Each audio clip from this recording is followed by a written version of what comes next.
Welcome to Ed's Not Dead. I'm Robbie Dodd. I'm joined by my co-host, Mr. C.H. Siddons. Hey, Mr. Siddons. Hello. Welcome back. Welcome back. Happy summer of 22. We're here. We're here. Of course, Mr. Peter Crable, Mr. Krabs. Summer. Best time of the year. The best time of the year. And this is the show, Ed's Not Dead. You can find us on Twitter at Ed's Not Dead PC.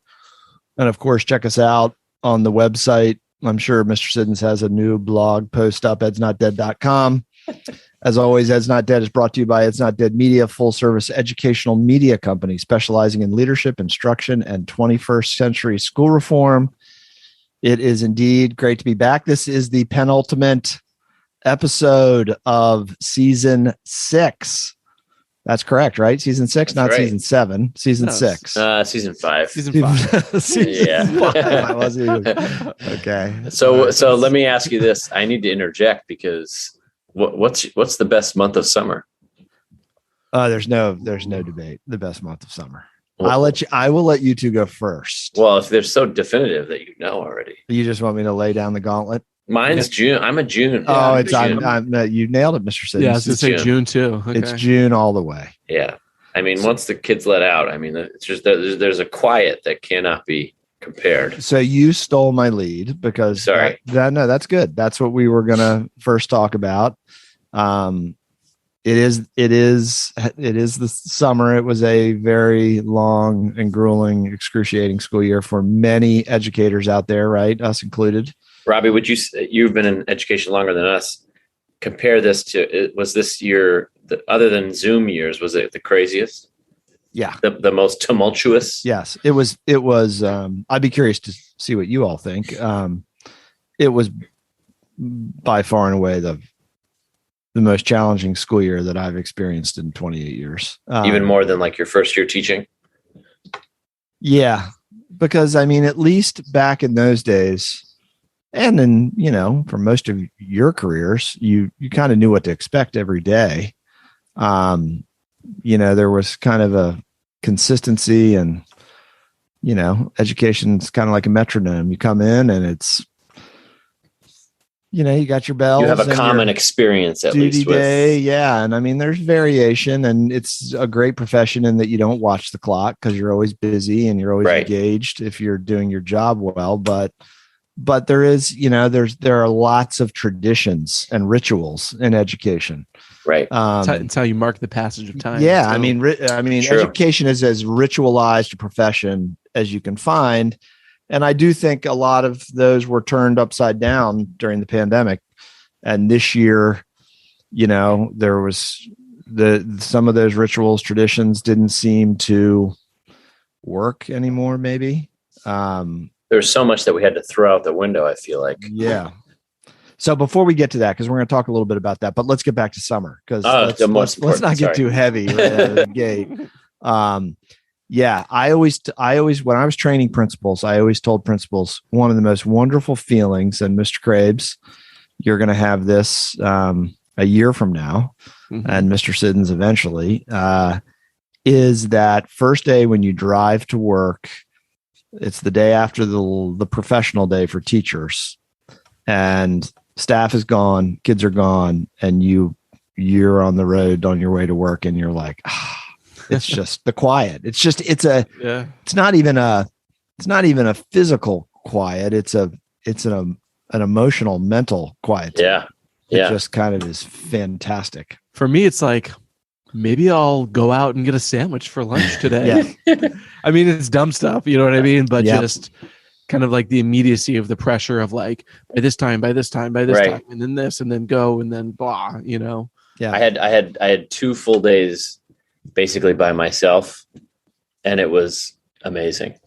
And I got to rearrange my office from top to bottom. And it was like a new beginning. Yeah. How about the decline in email? Oh yeah. You I still go. check- Oh, it's amazing. I check it like during the year, and I'm like, nobody's emailing me. Is Yep. it working? It's incredible. It just The spigot turns off. It just turns off. It essentially stops. There's no slowdown. It's just off. It's just off, and it's kind of amazing. And having done this for a long time, there is something in the Mid-Atlantic about where we are in June that you get these really kind of awful, overwhelming hot days at the end of May around Memorial Day. And you start to think, okay, summer's here, early June, the AC in your building doesn't work and everybody's dying. And then all of a sudden in mid-June, right about the time school gets out, you get this spell of like gorgeous June, low humidity, blue sky weather. And it kind of coincides every year with the end of school. Yeah, it's beautiful. And you got the longest day of the year. It's just, it is a magical time. Yeah. Let me ask a question. How long does it take you of the sort of very quiet, no kids, etc., before you get a little bored with it? How long do you think you last? We're in the second week of school being out. Yeah. What I actually try to hold on to, because I love to hold on, I'm a good feelings, good news junkie. Yeah. So I keep reminding myself that school just got out to kind of continue to get that last day of school feeling. Yeah. But it's starting to be diminished some. It's going away. I think by the time mid-July comes around, I'm ready for more intense work. Mm-hmm. A little bit more action, right? Yeah, a little bit more action, a little bit more of a tempo and buzz, right? Planning, getting ready. Yeah. I'm not ready for that right now. I don't know about you guys. Are you? No. I mean, if I had to do that right now, I could, but I wouldn't. My mindset is not there. No. Yeah. No, I was gonna say, definitely by early August, last week of July, maybe first week of August, you're kind of like stuck in that in between. You're just like, you're not really one thing or the other. But I was just kind of curious what your timeline was, because for me, it does sort of go away, and I'm like, all right, this was kind of fun for 2 weeks or 3 weeks or whatever, but now it's. So this is kind of related to school, and I think we've had this discussion, fellas. We've been doing the pod so long, Ed's not dead, that we're probably rehashing stuff, and loyal listeners will say, oh yeah, they talked about that before. But I've said to you all, remember what I've said about July 4th? No. The most depressing day of the year? No. It's the summer. It's all downhill from July. I know. It is. So do you agree with that though? Oh man. Because my wife thinks I'm a lunatic. Because she says, how can you say that?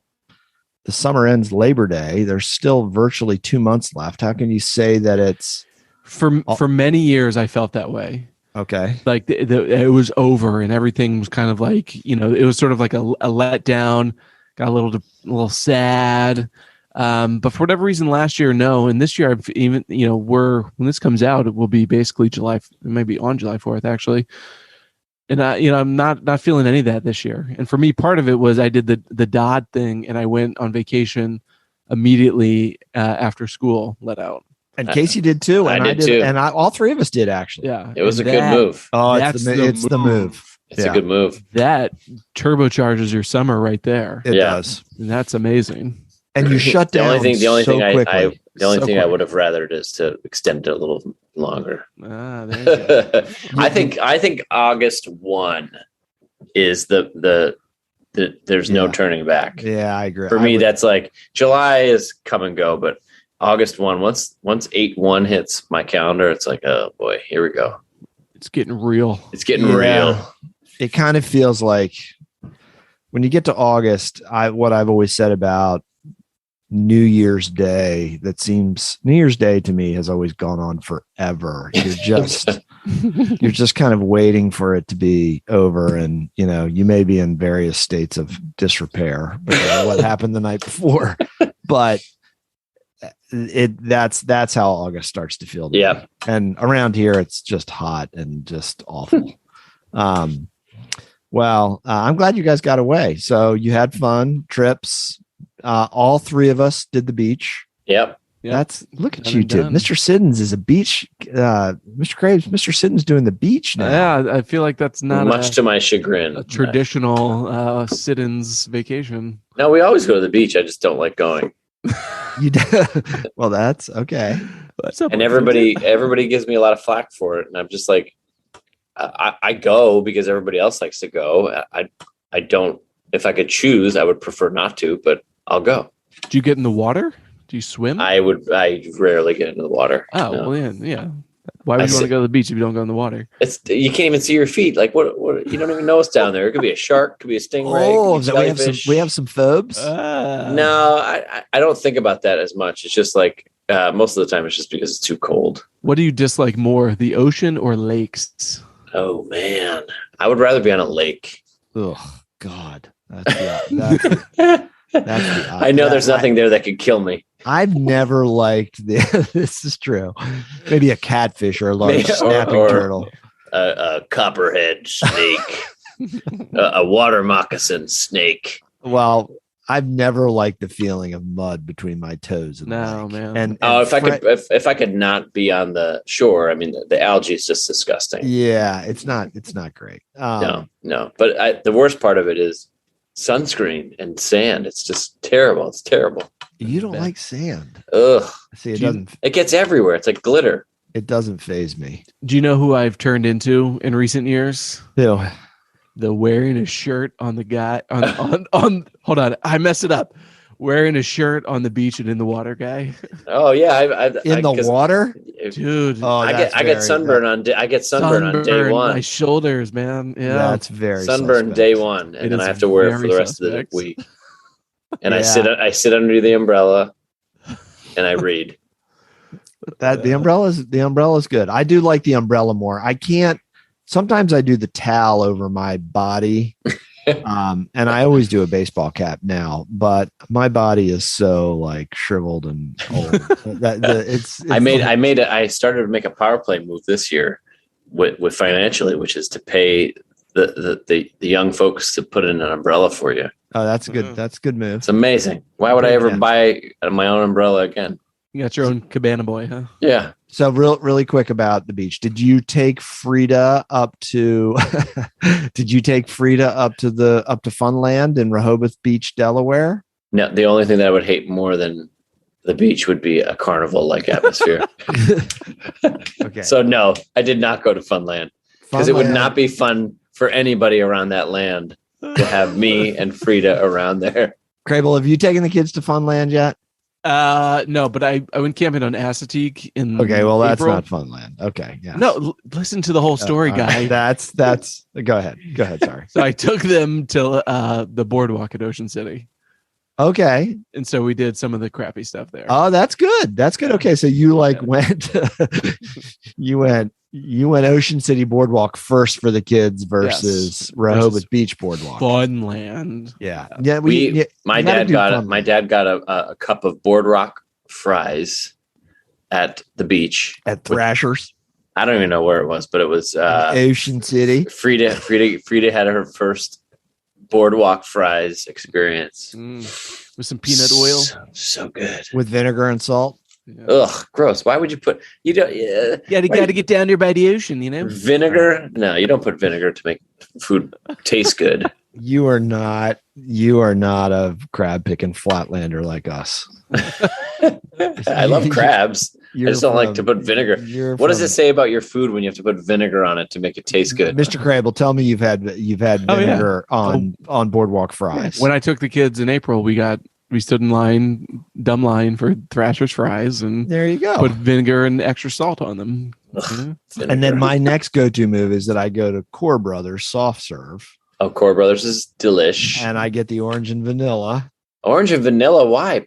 There's nothing better than the Dreamsicle. It is. I've not that's had why that. It's called a Dreamsicle. It's a dream. I've not had that.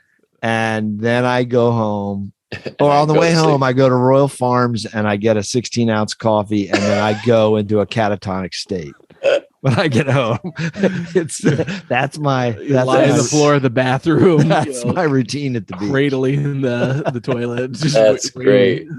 That's so funny. I will say, since I've had an effect on you somewhat with your beach trips right after school gets out, you should both take your small children to Funland at some point. It was recommended that I bring Frida there, and I was like, a little too young for her right now. She's not. So let me explain Funland to you.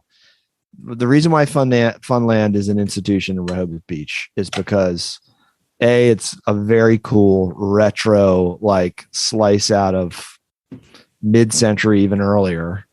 And there's a series of little kid rides for 1, 2, 3, 4-year-olds. Oh, nice. 5-year-olds that have literally been in Funland since probably the 40s and 50s. Oh, there's cool. The boats and the airplanes and the swings, and you put your 3-year-old or 2-year-old in those and you watch them and you literally cry.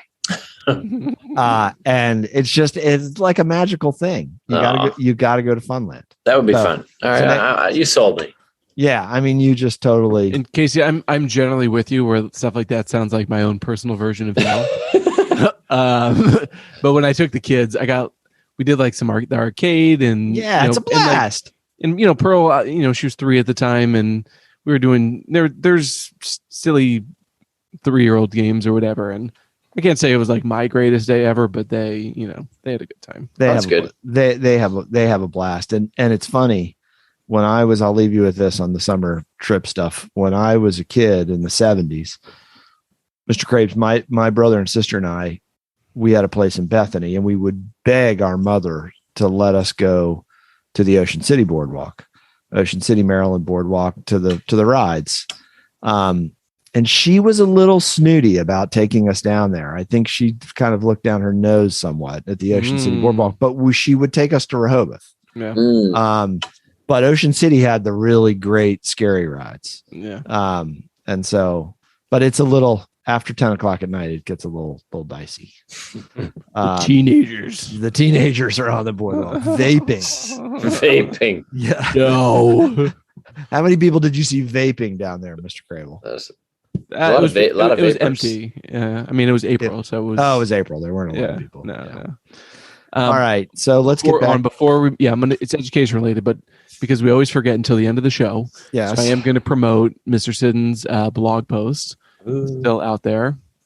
I looked it up so that I wouldn't forget. What's the name of it? And I forget. What is it? It's about asking questions. I mentioned it to start the show, but we didn't say what it was called. You gotta. Well, we promoted it on the last. It's called. Episode. It's called. Does this make sense? Does this make sense? Oh, does this make sense? Right, okay. And we promoted it, but we promoted it at like the 1 hour mark at the very end of the show.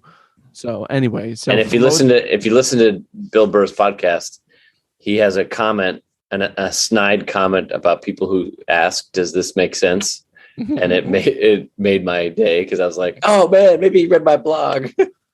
And then the second one is apropos here is the Golden State Warriors just won yet another championship. You may recall, Casey, probably not you, Robbie. Several years ago, I wrote a blog piece called "The Joy of Teaching." Yes, they sort of modeled. Oh yeah, I do remember that. The Steph Curry, the warrior model of joy, right? The approach to how much one person can be influential and flexibility and all that, and so probably we'll bump that up. I love that Twitter feed as well. That is now relevant. It's always good to read uplifting, kind of positive stuff in the summer too when you're ready for it. You were prescient. You were foretelling the future there. I was like, I'm going to write this once, and I can use it like 5 more times. As long as Steph Curry still plays for them. And look at us. I will extend the metaphor even further. We are Steph Curry, Klay Thompson, and Draymond Green. Oh, look at us. The 3 of us. You got to have the big 3, and we are the big 3. Yeah. Right. So if you need us to consult you, we're here to do that. Consult you. All right. Let's get back to the heavy stuff. We are going to talk a little bit about structures to support the transition from 8th to 9th grade. We have all across the nation 8th graders that are going to be transitioning to senior high schools after missing probably a lot of 7th grade and some of 6th grade during the pandemic. Mm-hmm. So we're just going to have an open-ended conversation about what's that transition look like. Those structural school transitions between grade 5 and 6, and then between 8 and 9 are big ones. 9th grade is a really pivotal year. So let's get into that. But before we do that, I wanted to turn the question back on you all. You two survived the year. You were in new positions, both of you. That's right. Right. You first year in the schools that you were working at, and new perspectives. How was it for you guys? Was it as challenging as I made it out to be? I think in some ways, yeah. It was definitely very tumultuous in terms of kind of knowing what to expect. But for whatever reason, it was like, I don't know if it was as emotionally draining as in years past. And I don't know exactly why that was, because it wasn't like kids were in so much better of a place. And maybe I was in a better place, or maybe my expectations were different. I'm not entirely sure. But it was nice to get it, I think, under the belt as much as anything. By the end of Zoom teaching, and then the modified back to half back and half out and hybrid, I was just done with it. And for whatever, bring what it may, I was ready to be back in person, warts and all, new challenges and all, difficulties and everything. So I was, I think that was a good place for me to kind of step into it, being ready for those challenges and kind of whatever the year brought. So for sure, I mean, it was a super successful year. Personal growth obviously landed me in a new position, principal gig here at the end of the year. So nice. Yeah. What? And Mr. Siddons had come over to the evil empire and had officially left teaching, being, as I always call you, Mr. Siddons, a teacher's teacher. Now you are admin, as they say. I'm now an admin. What does admin say? Gosh, admin. I don't know. How about you? What was your take on the year? It was obviously, there was people that were mentoring me that were like, it's don't worry, it's not like this. It's not this crazy. So I hope that's the case, because it was certainly a challenging year, but I think the thing for me was the way that the pressures came. It seemed like in waves, like there were 2-week, 3-week periods of time that were just like nonstop dealing with teacher outages or contact tracing or January. But January was rough. Yeah, just like, usually February is a tough one for me, but we had like a period of time of January, February, and somewhat into March that was just intense. And I think the thing that stuck out to me is the most in this position was when you put out a call for help from teachers, and like, I felt like I did a good job at building relationships with teachers throughout the year. And it shows you the power of teachers willing to go above and beyond just to be like, to help out the greater good and to help out just other people, regardless of your position. And that was just a heartening thing to be a part of. It was really just pleasant. That's great. Yeah. I mean, there were anybody that stuck it out through the year, and everybody had to kind of go above and beyond in a lot of different ways. I think everybody knew that we were all working hard, and teachers are all working very, very hard. Yeah. And we're just trying to do the best that we can on any given day. So let's do a little revisionist history here. I want to go back just for a second before we look forward. I've been thinking about the height of the pandemic, and specifically school year 2021. A lot of systems didn't go back. Mm-hmm. They remained virtual for half, 3/4, even the full 2021 school year. Mm-hmm. A lot of those decisions were made that summer, the summer of 20. When you look now retrospectively at some of the virus levels and the state of the virus across the country, some of those levels were that summer were lower than what ended up happening when school was in session. Mm-hmm. So if you had to go back and do it again, would you have sent kids back to school in the fall of 20? I mean, I think in retrospect, yes, but it's totally in retrospect. And the thing I have to remind myself is at the time, there were still quite a few unknowns,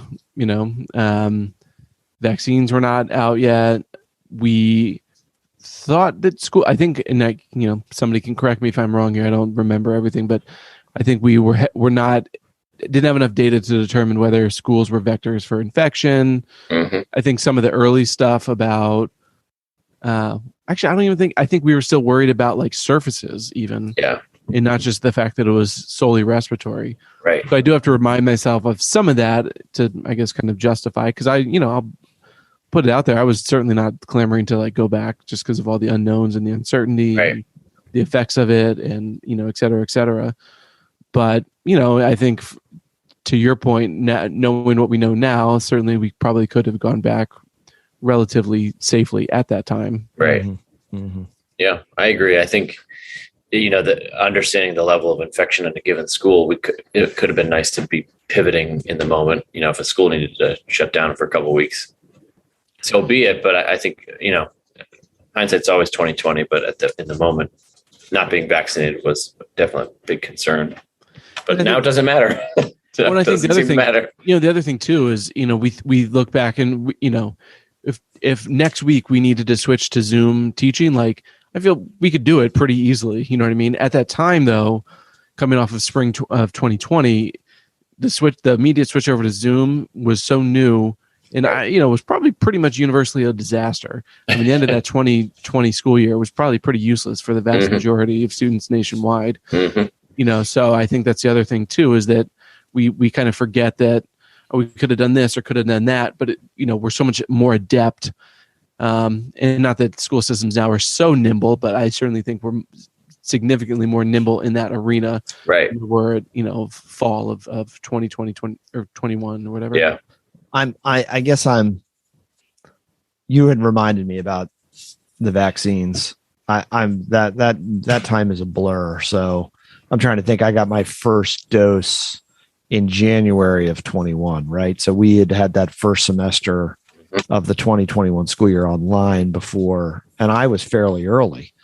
Remember, the three of us were scrambling to try to find some place to get that first dose. But I've said on this show before, I've said to you all that I deeply believe in kids' resilience, and that kids would be okay. I that's probably the thing that gives me the most pause now, is that I do think that year was harder on kids than I anticipated it to be. Yeah. And I still don't think we know the full extent.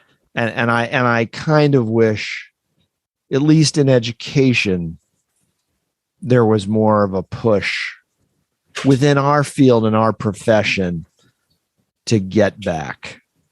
And I don't know if there were. I don't know within the profession whether there was enough space for those to say, "Hey, let's think about another perspective on this." Right. We should be back because of X, Y, and Z. Certainly the public, there were different factions politically and otherwise, parents and such, that felt like we should be back. But I think the profession was pretty lockstep in that we shouldn't be. Is that That's fair? Yeah. I also think there could have been a more nuanced discussion about, and there really is no nuance anymore in our discourse, but about bringing in students with special needs, students who have exhibited major academic concerns, even if they didn't have an IEP, to have at least small in-person learning for that particular group of kids, so that in the event we did come back, that at least that group of kids would have been a little, and I think more that's true. Supported. I agree. Yes, and let's not forget, though, overarching, teachers died and kids died coming back. Sure. Like in states like Florida, where they came back super early. I'm trying to look up here for a specific number. So by October of 2021. 102 Florida educators and 24 students had died of COVID. And that was October of 21, before any of the other surges. Mm-hmm. Probably at some point it went down to more or less zero. But is it fair for me to ask you whether that was directly school related? In terms of where they got COVID? Yeah. Correct. And I mean, that to me, question. That again was the question from the beginning. Right. But it doesn't change the fact that obviously there were risks involved. I agree. But I think you're right, Casey. I think maybe more of an aggressive approach earlier to getting kids back that needed more support should have been tried probably. And you think about just how systems can be nimble, or how they should be nimble, like the summer prior and the summer after that whole year on Zoom. How can we pay teachers to be there in person? Our special educators, pay them a lot more to be there with kids. I think there's lessons to be learned that we could glean for even future efforts. Yeah. All right. I think we're going to spend a lot of time in future seasons revisiting the pandemic and Monday morning quarterbacking. And that question has been kind of, because we're going to be dealing with the effects for a while. Yeah. So. Yeah. And we did the show all through the pandemic, right? Yeah. To the extent that we're still doing it on Zoom because I don't want you at my house anymore. Because well, it's also easier. I mean, it is so much easier instead of traveling to you. Yeah. But I do like the camaraderie of being in person. The in-person. All right, I do like the in-person. There's a memorandum of understanding though that we're still in. We're still in COVID lockdown. Yeah, we are. We're still virtual. That's what's happening. When that runs out, it makes it easier for Robbie to say yes if it's on Zoom. Yeah, that's true. You know what? I knew there'd be a critical twist to this. Well, he went up and made himself an espresso right before a Nespresso. What color did you go with? Out of curiosity, I don't know. I can't. Purple. I'm embarrassed. Purple. I'm embarrassed to try to pronounce the flavors. Come on, say it. It's Cucamuca coconut. They have odd names. All right. To better prepare students for the more demanding work they'll face in high school, districts and schools should focus on building a transition action team and developing a statement of need. I don't know why I just read that lead, but that's according to Gene Bottoms, former director of High Schools That Work initiative. So in K-12 Drive, how can middle school leaders ease the transition to high school? Mr. Krabs, you found this piece, and I thought it was timely because of that transition that's going to happen for a lot of 14-year-olds across the nation to a very different school environment than middle school, which is the comprehensive high school, if you will, that I spend every day in. So this piece talks about some structures, some approaches, some processes that can support kids. For example, high schools should work to identify rising ninth graders who can handle accelerated classes and those who need scaffolding. They should also focus on increasing the number of students coming from middle schools who have access to rigorous courses, students from all racial, ethnic, and socioeconomic backgrounds. Progress monitoring should occur to make sure that curriculum in middle school best prepares kids for more rigor at high school. Then there was another interesting one that I know you two are going to glom onto, which was kind of a project-based approach that middle school should have some kind of a interdisciplinary project, if you will, or project-based learning approach to kind of get kids ready to tackle complex issues at the high school level.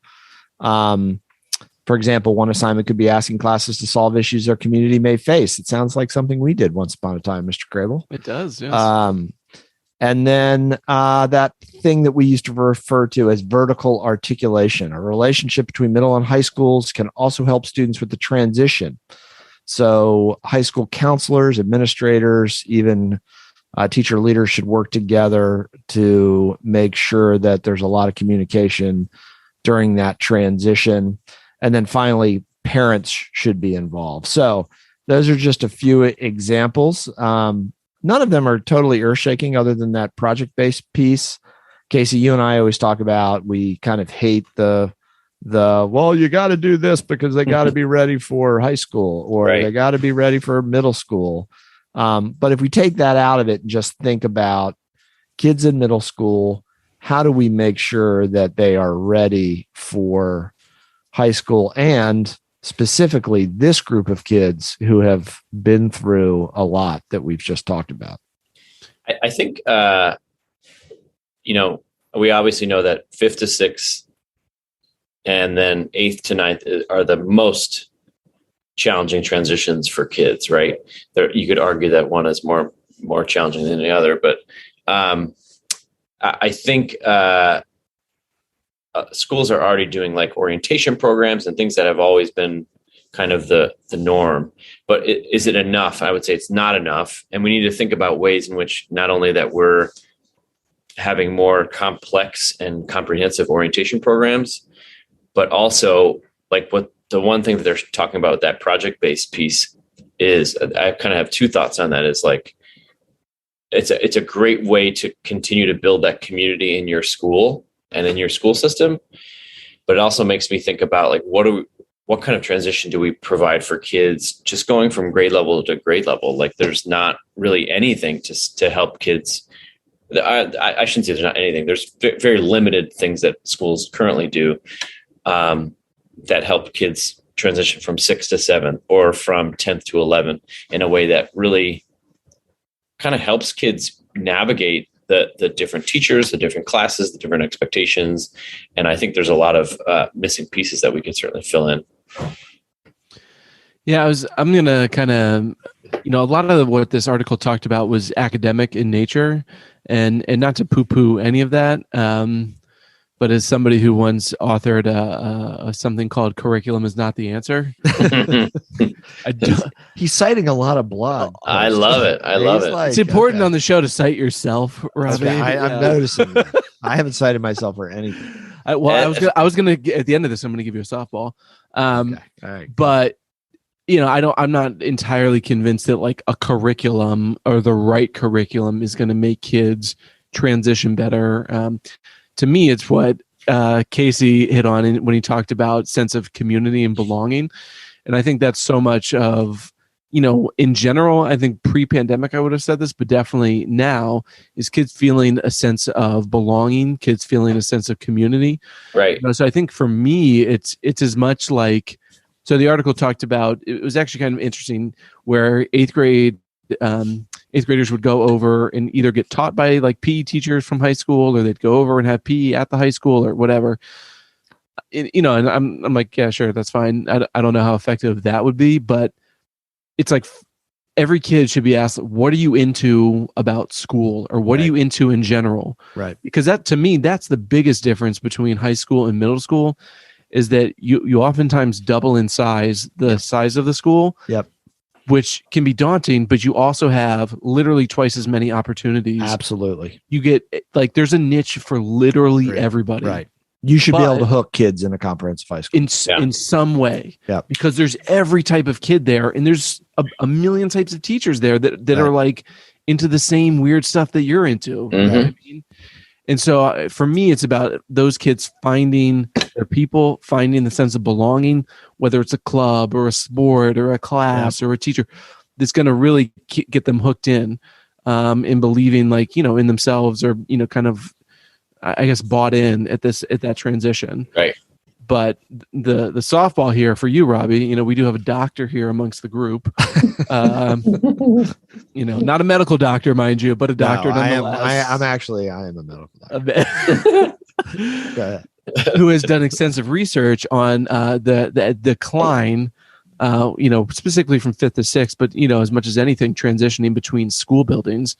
So I'm curious on kind of a lot of your reading and research that you've done in terms of what helps to prevent that drop off, academic and or otherwise. Well, at the risk of then throwing it back to you, because both of you have done like very innovative structural changes in transition grades, I think. I do know the doctor thing was a long time ago now, but the 8th to 9th transition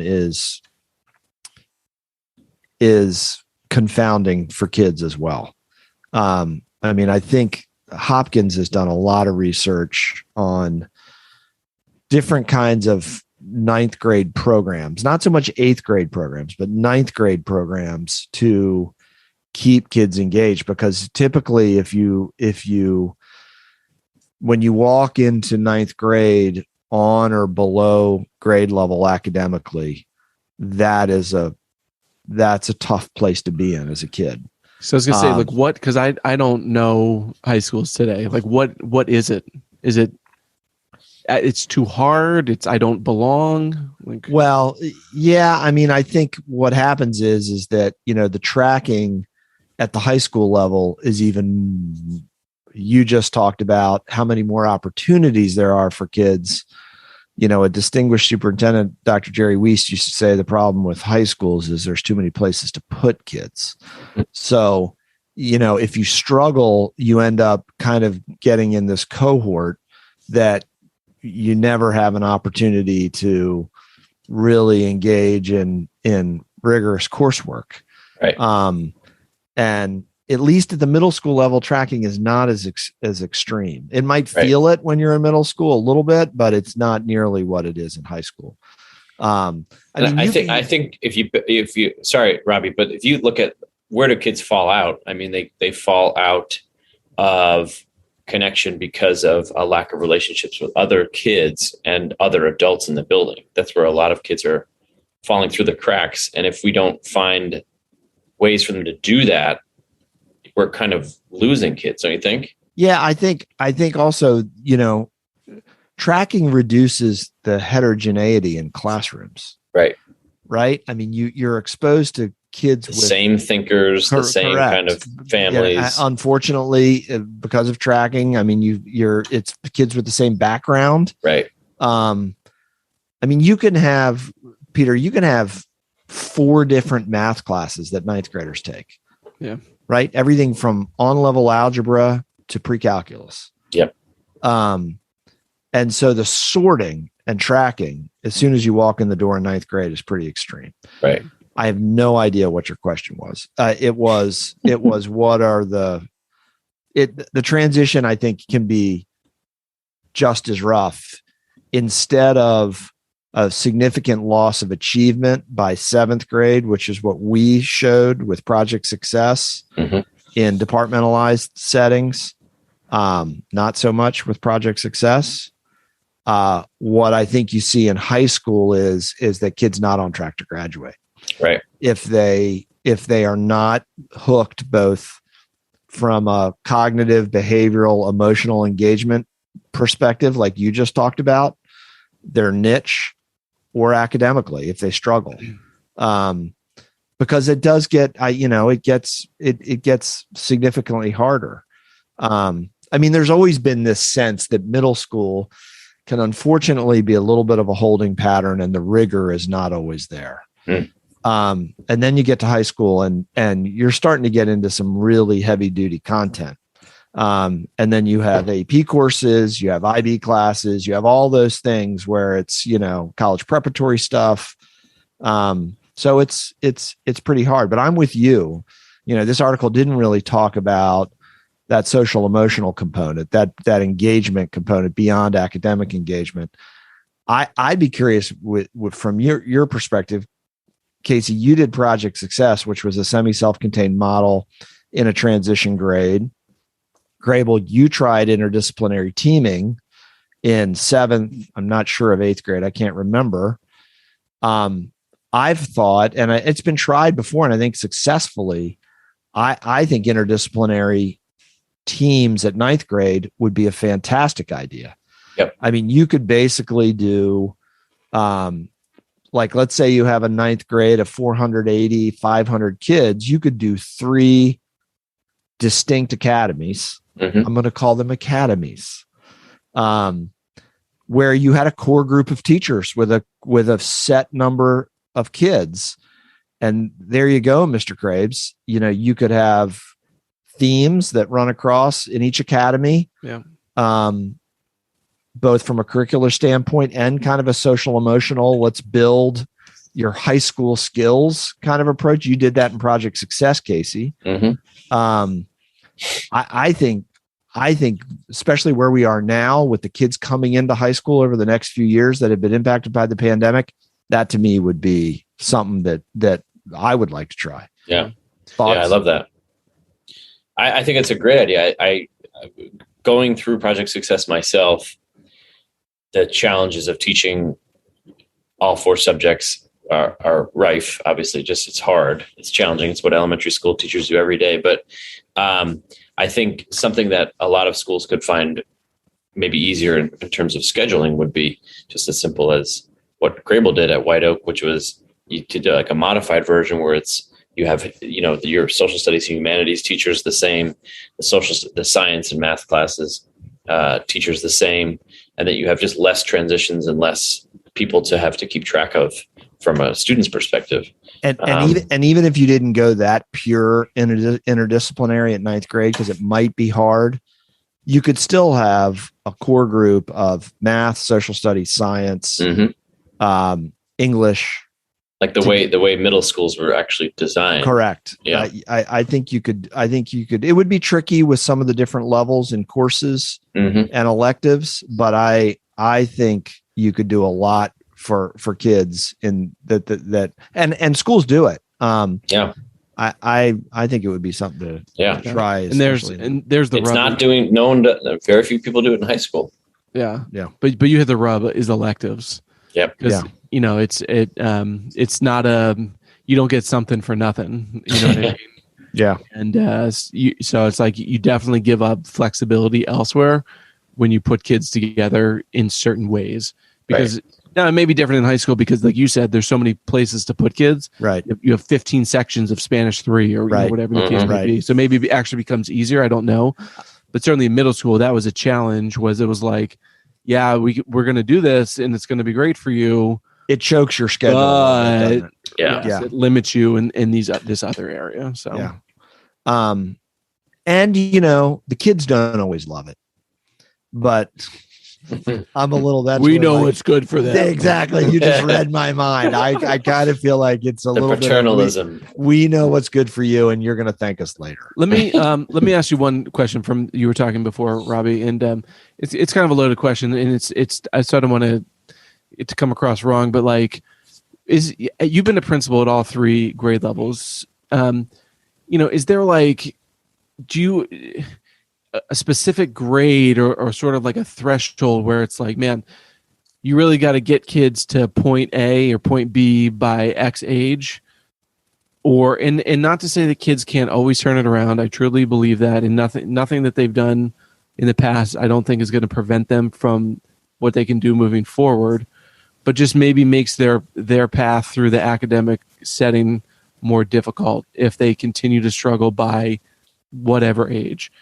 And I guess the context for me is, I know that if kids leave middle school coming in as struggling readers and leave as struggling readers, like I know that's a really tough place to send kids to high school because of all those rigors that you had mentioned. Yeah, no, I agree. Every one of them is debatable. I don't think the elementary ones are as debatable. I think first grade with reading is critical. Third grade, the line always was, instead of learning to read, you're reading to learn. Kind of the cognitive leap kids make at 7 or 8 years old, and reading multiple paragraph text, not anymore just focused on decoding or fluency, that it's all about comprehension. And can they make inferences? Can they understand what they're reading? I think clearly in 6th grade, by the end of 6th grade, you want kids on track academically engaged. You don't want to see that decline in achievement after the transition. And then I think probably at the end of 8th grade, to your point about reading, and there used to be the prevailing thought was that you want all kids or a lot of kids to have taken algebra by 8th grade. Because if you're taking algebra in 9th grade, in this day and age, I agree with you. You can still make up ground in high school. You've got 4 years of high school, but that you are now kind of, without calling it below grade level, you've fallen behind a little bit in math.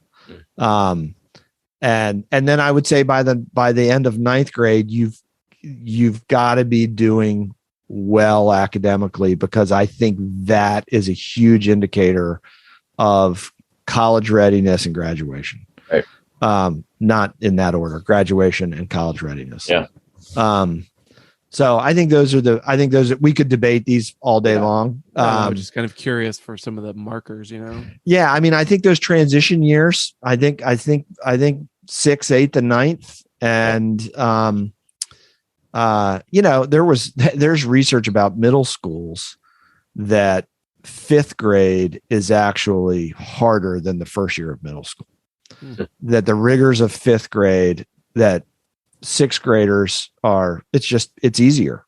So instead of it getting harder, but yet, despite that, kids in 6th grade they don't do as well. They start to disconnect. Correct. So I think you have this other weird line in the graph, Mr. Crable, that gets to that's not just academic performance, but it's engagement. Right. I mean, I think that's in that case, it's the standards or the expectations of the teachers in that building. Like the 5th graders are the top of the heap in the elementary school, and right. They're treated as this cadre of people who should be doing more and should be learning at higher levels because they're at 5th grade. And then when they come into 6th grade, they're treated as the babies of the group and almost coddled to a point where it's maybe there's some expectation setting issues. But you all did a lot at 6th grade to get kids engaged. Oh yeah. I mean, for sure. But I'm saying like collectively, as a school. So the other thing I was thinking about, and then we're going to go to a break and come back and do the last quiz of the season. So kindergartners coming in, you don't have a kindergartner entering school. Is August entering school, kindergarten? No, he's going into 2nd grade. August is? Yeah. Okay. Sorry. Pearl's a year away from kindergarten. Oh my God. Yeah. All right. So let's take Pearl for an example. Yes. For example, are the kids coming into kindergarten this year? They're not going to be wearing masks. And then Pearl's group the next year, are they going to be impacted by the pandemic, or are they okay? Which is the last group we're going to talk about that is not pandemic impacted? Is it this group coming in, these 5-year-olds, or is it Pearl's group who are 4 coming in the fall of 23? I think it's this year kindergartens. I'd go with this year's kindergarten. Kindergartners. So we're not going to be taught, because they're not going to be wearing masks, probably. Right. God help us. They can be they've been vaccinated. Yep. I'll come up with a cool generational name for them. They're like post-COVID. Right. So they might have missed some preschool, some experiences. Pearl can't swim. Okay, well that's a problem. That's her parents' fault. That's what she missed out on from the pandemic. Oh yeah, because the pools were closed. Yeah, parents wouldn't take her. So I think it's going to be interesting, because you guys are going to be in it, and I keep threatening I'm 2 years away from retirement. But it'll be interesting to see when that conversation about these groups of kids, because we're starting, because of the pandemic, we're now kind of following specific groups and, how did it impact them? Well, for example, my Johnny walked out of high school in March of 10th grade and walked back in as a senior applying for colleges. And that was that was impactful. I mean, he struggled. Kids in this senior class, it was a lot for them. Yeah. To come back into high school and, oh my God, I've got to get good grades this first semester. I got to apply to schools. And I've been in my bedroom for the last year and a quarter. Right. So anyway, fascinating stuff. Well, we have a lot of fodder for our pod. Fodder. So it'll keep us. Fodder for the potter. So fodder for the podder. Don't. I was waiting for the Jennifer thing. All right. When we come back, Mr. Siddons, is there a name for this quiz? A topic? Well, I've not been doing well. It's a current events quiz, and then I have a little surprise quiz. All right. Okay. I can't wait. All right. Don't go away. We'll be right back.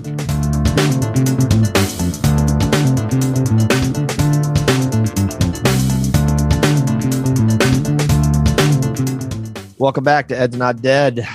As always, Ed's Not Dead is brought to you by the aforementioned Ed's Not Dead Media, full service educational media company specializing in leadership, instruction, and 21st century school reform.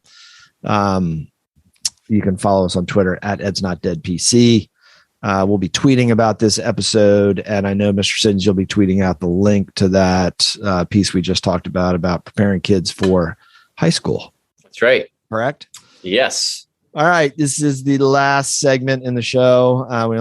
We've only had two segments. We had a very long first segment. We had a lot of catching up to do, and now it's time for the quiz. All right. You ready? I'm ready. It's the last quiz of season 5. No, I can't believe I thought we were season 7. I thought we were in season 7, maybe 6. I thought it was 6. What was it? 2007? It was 2017. It was 2017. No, it was 2016. Right. Well, anyway. All right. Dr. Dodd, you're up first this time. Is this the parallel model? 3. It's the parallel model. 3 questions for you, 3 questions for Crepes. You ready? You ready? A multiple choice. Number 1, President Biden proposed a 3-month ban on what taxes to help lower high prices for consumers? Oh, thank you, Mr. Siddons. A, cigarettes. B, gasoline. C, sales. The gas tax. Correct.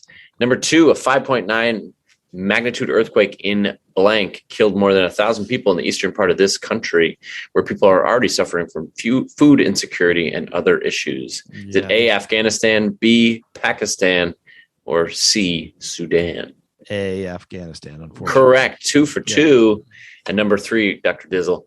A blank named Trumpet won Best in Show at the 2022 Westminster Kennel Club Dog Show. Is it A, a bloodhound, B, poodle, or C, beagle? So I was actually watching it from the beach. I had a vested interest. Did you ever see Best in Show? Yes, it's one of the greatest, funniest movies ever made. Yeah, it is just beyond good. And you'll recall, what's his name from Spinal Tap? That's right. His dog was a bloodhound. That's right. And he loved walnuts and peanuts and macadamia nuts. So it is a bloodhound. Very good. That's 3 for 3, Dr. Dizzle. Look at me. Look at you. Robbie, have you mentioned your new dog on the show yet? I've not talked about little Coco. We should we should tweet out, and we should tweet a picture of just Coco. Pictures. Yeah. Yeah. Coco is pretty amazing. Coco's cute. Do you ever look at your dog sometimes and your heart is so full it makes you want to cry? Oh yeah. Yeah, that expression, pet a puppy. When I've had, which is a little weird, I know, but I've had, it was a hard end of the school year. And I have to say, Coco came along right at the right time. I got her 7 weeks ago, and she is my dog. I thought I was going to get a little more help from the fam with Coco, not a lot of help. And she's very poorly trained. She poops and pees everywhere. But like a good dad. Yeah. Like a good dad. Yeah. We're not much for consistency and training. Yeah. So anyway, she's fantastic. She's a miniature Doxy. Okay. Long-haired Doxy. Yes. So we'll Mr. Sids, I'll leave it up to you. She's a mini wiener. Let's dog. for a day. Let's do it for like a day. We'll dedicate Twitter to just little Coco pics. We get and I will tell you, July 8th is Mini Coco Day. She's already a social media sensation because I'm probably going to get in trouble for this, but I don't care. She came to work with me a lot in the spring. That is bad. Bad to the bone. Illegal. Who can yell at your principal when you have a puppy next to you? Oh, and she was the hit. Everybody loved her. I had kids coming to. There at lunchtime. I literally had to I had a dozen kids in my office, and she was being passed around. She made them happy. I really do believe in the dog therapy. We brought in therapy dogs the last day of school. It was wonderful. Oh, the kids love it. Mm-hmm. Yeah. So anyway, so Coco she's already been all over the gram, Mr. Craig. But so I think we should do that. Dodd. Dr. Dodd has access to the Twitter account, and he already does the tweets all the time. So he can just do the tweets now with Coco. All right, that's enough. Much. All right, ask Mr. Crable his questions. All right, Dr. Krabs. Number one, in a 6-3 decision, the Supreme Court struck down a law in the state of blank that limited the right to carry concealed handguns outside the home. A, Texas, B, New York, or C, Massachusetts. Oh, I got nervous. New York, I knew that one. New York is correct. Number two, health officials. Aren't you glad, Mr. Graves, now you can constitutionally, it's much easier to carry a handgun. All my weapons. So much easier now. Your Glock. Number two, health officials in the UK identified the blank virus in sewage water for the first time in 40 years. A, polio. This is a hard one. B, Ebola. You might be stumped C, on this. Tuberculosis. Ooh, I'm going. That's a tough one. I'm going to go with polio. Polio's correct. Darn it. Very good, Mr. All right, Graves. well, let's add. I know this is your quiz, Mr. Siddons. Yeah, so you definitely stomp all over it. I know. So, Mr. Crable. Yeah. Extra credit. Yeah. Tuberculosis, TB. Yes. What was it referred to back in the day? 80 to 100 years ago. Oh, I know. You know, Mr. Sids? Yeah. You're going to say it, and I'm going to go, yeah, I knew that somewhere. The whooping cough. Is that it? No, I don't know. No. Do you know what it is, Mr. Siddons? No, I don't. It was commonly referred to as consumption. Oh, because it consumes the person until they're no more. My dear departed dad used to sometimes refer to TB as consumption. Well, historical tidbit there. Yeah, there you go. Okay, question number 3. Number 3, Russian journalist Dmitry Muratov raised $103 million to aid Ukrainian refugee children by auctioning off the blank prize he won last year. Is it A, the Pritzker Prize, B, the Nobel Prize, or C, the Pulitzer? Okay, that is a very challenging question. Wow, you can come on, $103 million. I don't think a Pulitzer Prize is worth that. I'm not sure. They don't award the Pulitzer Prize to Europeans. This is also true. I don't know what the Pritzker Prize is, so I'm going to go with that one. Ding, ding, ding. That is correct. 3 for 3, Mr. Krabs. All right. Very good. All right. So we have a tiebreaker. What is the Pritzker Prize? Do you want, I don't know. It's made up. Do you want a tiebreaker? There's a sports question, and then there's a recreation question. Oh, I want the sports question.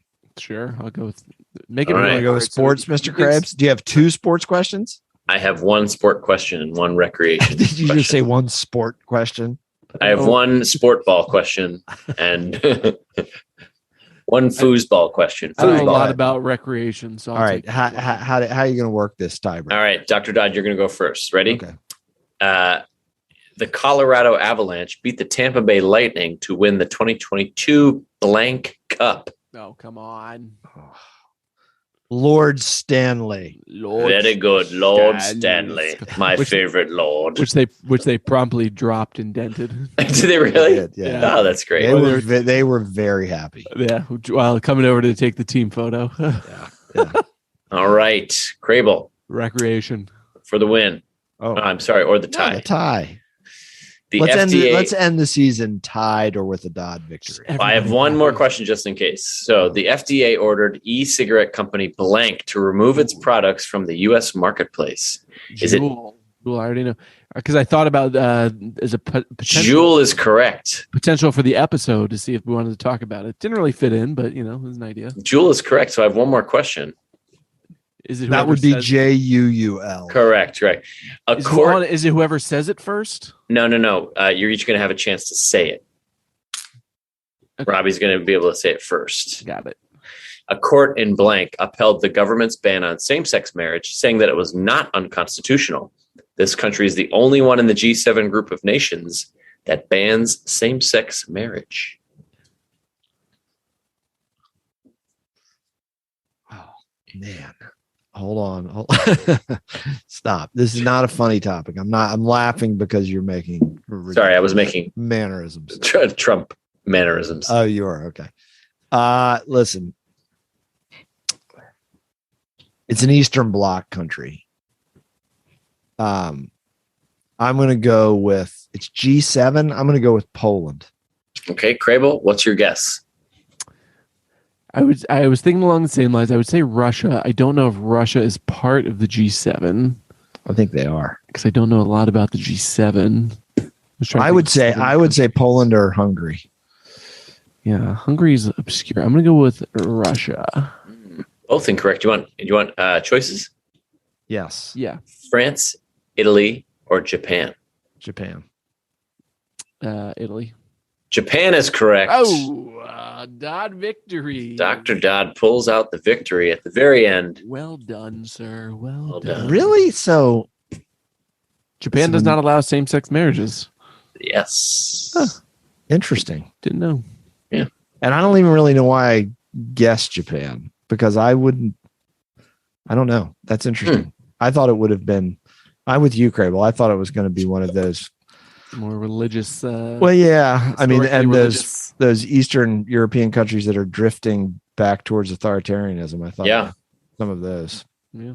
Anyway. Well, we could end on some bright news. Sweden, well done, Mr. Sweden and Finland NATO are now part of NATO or are going to be part of NATO. It's about daggone time. It's great. Those neutralists. Welcome. Welcome to the fold. Yeah.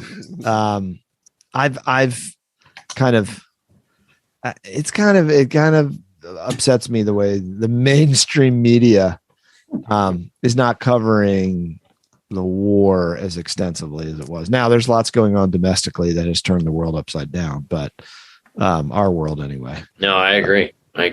But I feel like I've kind of lost touch with it. And it's still going on. Yeah. Pretty heavy. On a side note, the Pritzker Prize is awarded for architecture. Oh. Yeah. Oh, well. Only $100,000 prize. Kind of fascinating that somebody was able to raise that much money from it. That is pretty cool. 130 million? No, 103 million they raised for the Nobel Prize. They auctioned the Nobel Prize off for $103 million. Oh, I said Pritzker Prize. Oh, so you said Nobel. No, he said Pritzker. Yeah. I won by 2 strokes. Well, Robbie won by 2. The tiebreaker was for I'll just delete that whole last. What the heck? Yeah. Well. All right, fellas. So this concludes. I'm going to get it right. Season 5. I don't believe that. It's season 6. Season 5. No, it's not. We started in 2016. Yes, but our seasons are fluid. I thought our seasons aligned with they were school years. Years. This is still year 5, man. We started in June 2017. All right. So I am not quitting the pod, contrary to public opinion, and lots of people are talking. I have had to tamp down a lot of rumors on Facebook. People were upset that maybe I was going to leave the pod, and I had to tamp down a lot of rumors, a lot of trolls. Put his mind at ease on Twitter. I'm I know it's hard to get me to join the pod, but I'm in it for the long haul. It's been another great season. Thank you to all of our loyal listeners, right, fellas? Absolutely. We've had some great guests over this season. It was a hard season to record. We were all pretty busy, and yes, family life is number one for each of us. That makes it difficult as well. So, any plans here in the short term in the summer? More vacations? Got a bunch of concerts. I'm going to a bunch of Phish shows. Oh God. Dear Lord. Are you they played doing one that? You're 35 years old. So excited. Would you please grow up? But so is everybody that goes. They're all super old now. This is so it's funny that it says the guy who's still listening to the music that he was listening to when he was 19. Against the wind. I've been running against first like of all, a rock. Bob Seger. Look at that. Little Bob Seger. Well, nothing wrong with Night Moves. But I will mention that came out when I was like 10. Darn. Sorry. And I started the show pre-show. I was talking about Mumford and Sons and Kings of Leon. That's true. They were popular 10 years ago. Robbie. So is it safe? Is it safe to say that Phish? You guys are the modern day Deadheads. Is that what you are? I don't think so. I'm not. I'm a professional. I'm a professional Phish. Yeah, but they don't they engender the same kind of loyalty and. I think Phish is a little more upscale. Okay. All right. Highbrow. I mean, you're not wearing tie-dye and taking acid, but right. I'm going to have a fun time, and that's it. Instead, you're going and drinking microbrews and vaping. No, I'm not doing any of that either, actually. Usually I'm leaving before the end of the second set and going home to get home early. Tell me there aren't people drinking microbrews and vaping at Phish concerts. I'm sure. I don't organize with those people. All right. So you've got some concerts coming up. I hit Phish show 20. That's impressive. In last August. So that's something to be proud of. Yeah, Crable's like, I don't care. Yeah, Crable's seen them like 50 times. Are you more than 20, Crable? Oh yeah, a lot more. Really? I was watching playoff basketball, and they showed an arena. There was the Miami Heat playing the Bucks or somebody like that, or the Celtics, and they showed an outside view of the Heat arena, and I had this flashback, and I was like, I've been to that arena. I saw Phish in that arena. Like, I hadn't thought about this. Was that a New Year's show?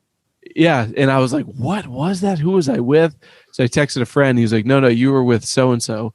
So it was New Year's 2003. Oh, man. 20 years ago. Miami. Was that in Miami? Yes. Was that the beginning of your, okay, before we log off? Yes. What year was your first Phish concert, each of you? I don't remember. It's probably like 2001. Okay.